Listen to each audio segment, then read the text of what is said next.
Welcome back to another video. In today's video, we are looking again at the Northwest Mock 2023 academic year proposed solution, Pure Mathematics with Mechanics, paper 3. So the question we are looking at is a question on center of gravity.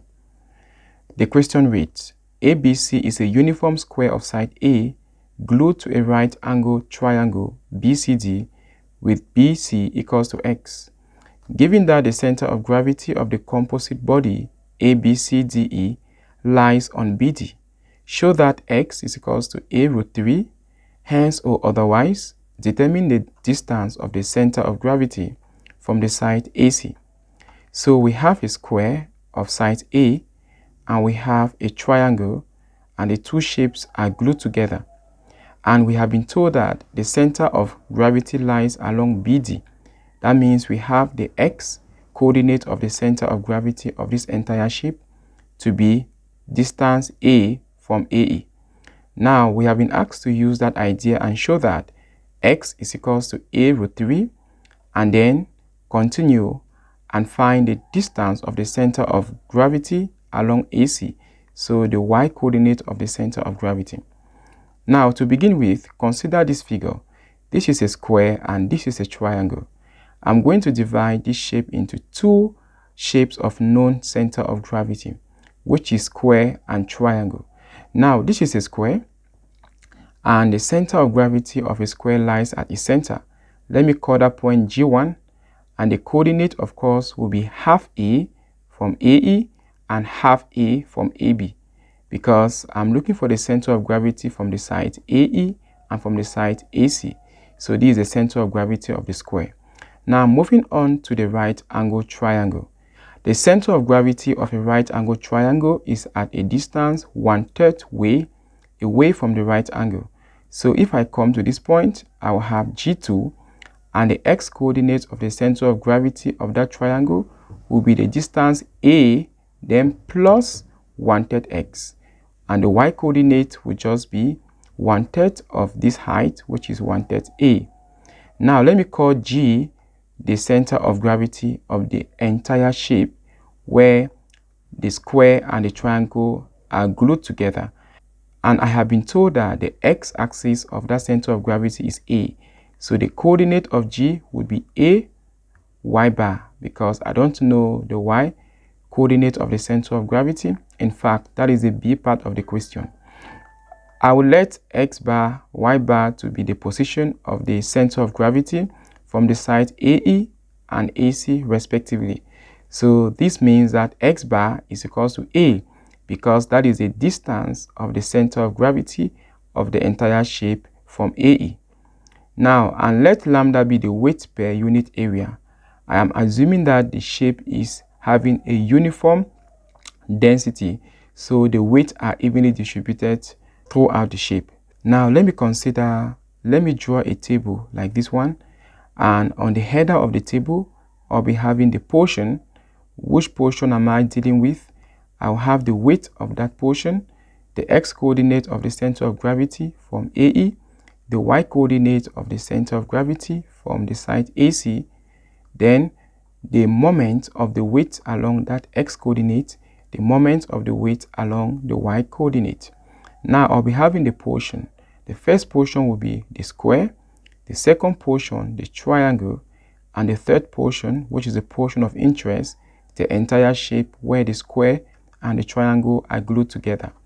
Now that we have let lambda to be the weight per unit area, then the weight will be the area multiplied by lambda. Now let's come to the first shape, which is the shape, the portion ABDE, the square, and the area of a square is side times side. That gives me A squared. So the weight will be A squared lambda. What about the X coordinate of the center of gravity from AE? Of course, I have half A. The Y coordinate is half A as well. And the moments of the weight along the X coordinates will just be the product of A squared lambda and half A. That gives me half A cubed lambda. And the moment along the Y axis as well will be the product of the weight and the Y coordinate. That gives half A cubed lambda. Now let me move on to the next shape, which is the triangular part, BCD.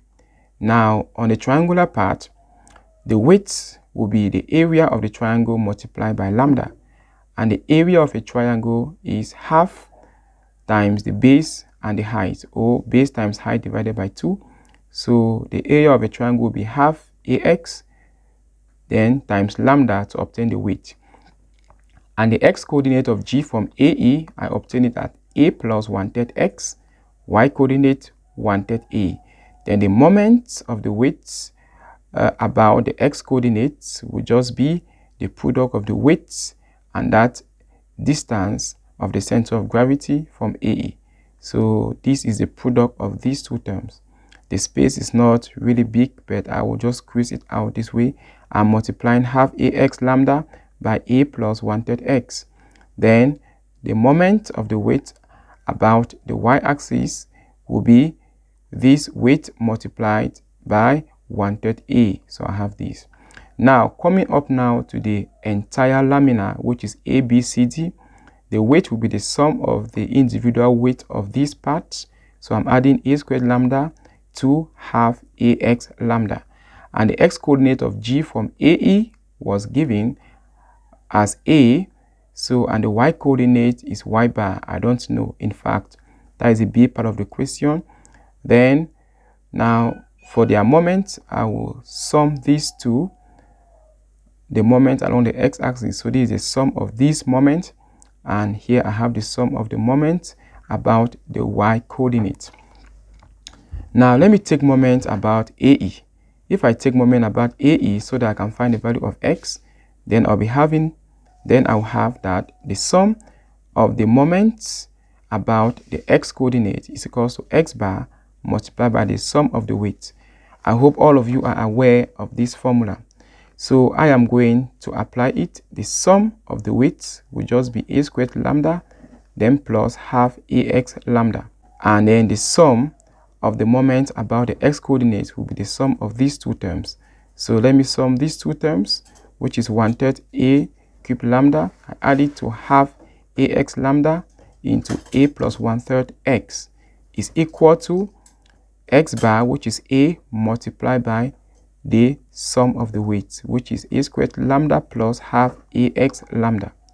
Multiply out the brackets, I'll have half A squared lambda x, then half AX lambda multiplies 1/3 x to give me 1/6 AX squared lambda, which is equal to, I distribute A into the bracket, I have A cubed lambda plus half A squared x lambda. Then at this point, lambda is common to both terms. Lambda can strike off from both terms, and these are like terms. These two terms are like terms. They cancel out from both sides. So I'll be left with half A cubed, then plus 1/6 AX squared is equals to A cubed. Let me bring like terms together. This is a term in A cubed, so I send it to the right hand side. And 1 A cubed minus half A cubed gives me half A cubed. So I'm left with 1/6 AX squared is equals to half A cubed. A can cancel out from both terms, and I'll be having 1/6 x squared is equals to half A squared. Then at this point, I'm looking for x, multiply both sides by 6. So 6 cancel out from the left hand side, and 6/2 is 3. So x squared is equals to 3A squared. Finding the square root of both sides, I have x is equals to A root 3 as required. So I have shown that the distance x is equals to A root 3. Now moving on to the B part of the question, we are asked now to find the value y bar. So I will just take moment about AC, and I will just have the sum of the weights multiplied by the y coordinate is equals to y bar, the sum of the weight. This formula as well, you should be familiar. So I will just, this is the sum of the weights about the y axis or about AC. We are taking moments now about AC. So I sum these moments, and I equate it to y bar multiplied by the sum of the weights.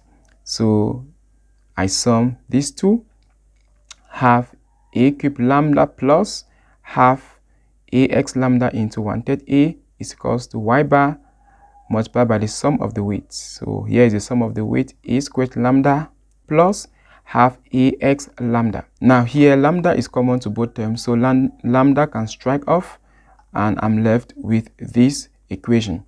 I will just substitute x as a root 3 because that is what we have in the first part of the question. So anywhere I see x, I replace a root 3.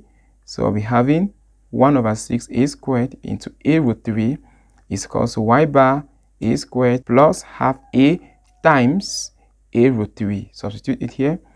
Then doing the maths, a squared times a gives me a cubed. So I'll be having root 3 divided by 6a cubed.